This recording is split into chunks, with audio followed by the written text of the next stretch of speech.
आज हम आपको एयर कंडीशनर में लगी हुई इन्वर्टर पीसीबी की टेस्टिंग प्रक्रिया के बारे में बताना चाहता हूं, क्योंकि कई बार देखा गया है कि हमारा इंजीनियर इन्वर्टर पीसीबी और कंप्रेसर इन दोनों में से कौन सा पार्ट फॉल्टी है उसको चेक करने में उसको काफ़ी ज़्यादा दिक्कतें आती हैं। तो आइए ये UV-W एनालाइजर के द्वारा हम आपको पीसीबी की सही टेस्टिंग के बारे में बताते हैं। तो दोस्तों, सबसे पहले आपको करना क्या है, जहां पर हमारा एसी लगा है इस पावर पॉइंट को ऑफ करना होगा। ऑफ करने के बाद में आउटडोर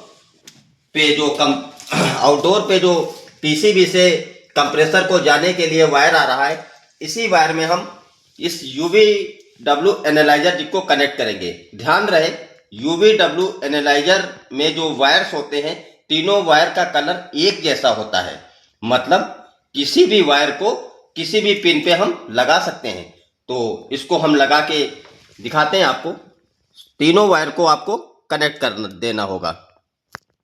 UV-W एनालाइजर को पीसीबी के कनेक्टर में कनेक्ट करने के बाद एसी को पावर ऑन करना है।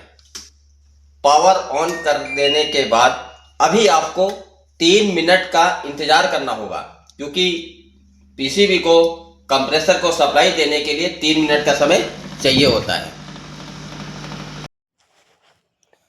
तो अभी आप देखेंगे कि इस एनालाइजर में तीनों एलईडी एक साथ में जलनी चाहिए। यदि एक एलईडी जलती है या 2 एलईडी जलती हैं, इसका मतलब इन्वर्टर पीसीबी खराब है।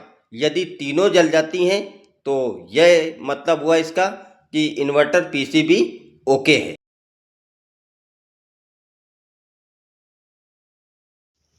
जैसा कि आपने देखा, अभी इसमें लगी हुई तीनों एलईडियां जल गई थी।